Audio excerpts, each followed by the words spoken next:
So you just had a hearing test, and now you're staring at this chart filled with symbols, numbers, medical terms. But what does it actually mean? I'm Dr. Cory, audiologist with Treble Health. Today we're going to break down how to read your hearing test results. A big part of the hearing test is determining how loud things need to be in order for you to hear them. And those results are plotted on your audiogram.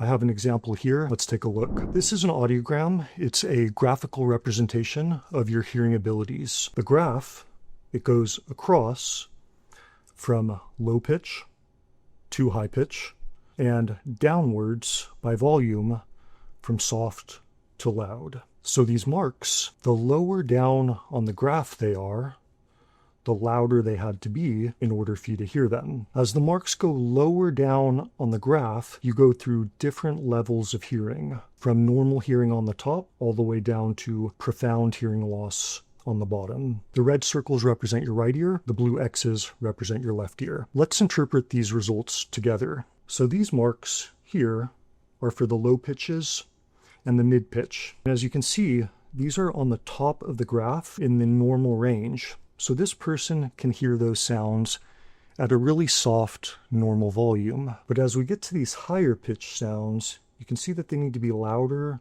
and louder in order for this person to hear them. You might be wondering, what are high-pitched sounds? With speech, those are sounds such as the S for Saturday, the F for Friday, the SH for Shelly. So this person has what we would call a high frequency or high-pitched hearing loss. I work full-time as an audiologist here in the Bay Area, and I see a lot of people that have a very similar hearing loss to this, a high-pitched hearing loss. And some of the things that they'll share with me when they're living life with this sort of hearing loss is that they're not hearing conversations as well. They're asking people to repeat more often. Speech and words are sounding muffled. They might even be mishearing what's been said and confusing it with something completely different. They'll often tell me that they're having a lot of difficulty listening in background noise when they go out to restaurants, when they're with a big group of people. They're having a lot of difficulty separating out the speech from all that background noise. They'll also often tell me that they need to turn the volume up louder, maybe on the telephone, with the television. Over time, they've had to just increase the volume in order to hear it better. They might tell me that they're not hearing environmental sounds that are high-pitched, like when their phone rings, or perhaps when an appliance in their home is letting off a beeping sound. They might also tell me that they're having a high-pitched tinnitus. They're experiencing a phantom ringing, buzzing, hissing noise.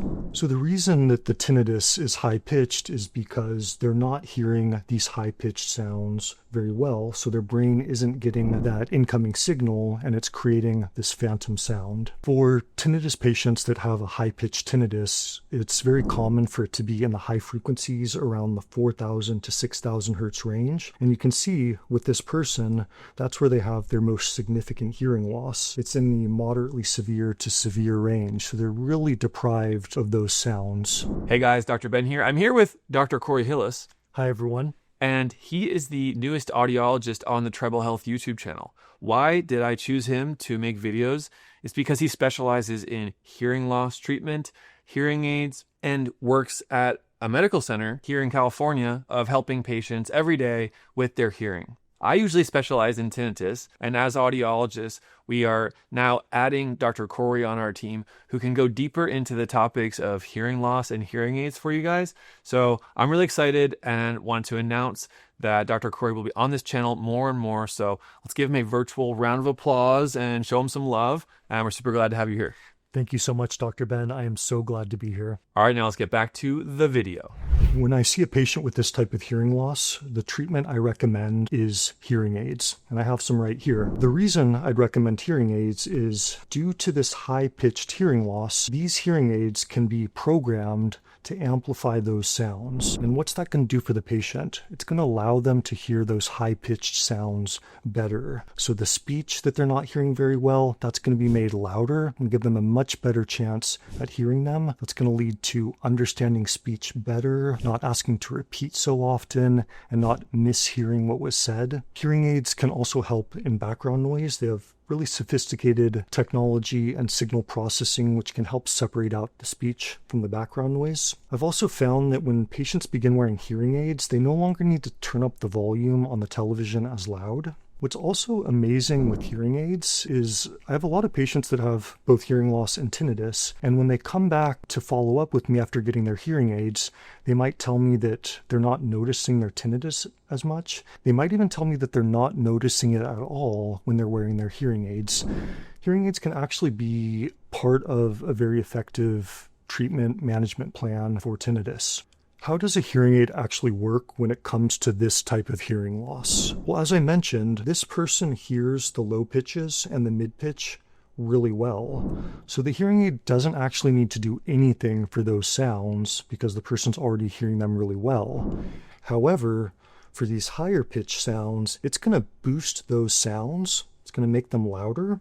It's going to make them much easier for this patient to hear them. In other words, hearing aids are not just amplifiers or a one-size-fits-all device. It's actually customly programmed for your hearing loss to give you the exact, precise amount of amplification you need at each frequency in which you're experiencing hearing loss. So that's an example of an audiogram. So an audiogram can tell us if you have hearing loss, the severity of the hearing loss, whether it's in one ear or both ears. It can also tell us the type of hearing loss. I won't get into too much detail today, but hearing loss is usually categorized as sensory neural, which indicates damage to the inner ear or the auditory nerve. This might be caused by aging or noise exposure. Conductive hearing loss indicates some sort of damage or maybe blockage in the outer ear or the middle ear. Or mixed hearing loss, which is a combination of both sensory neural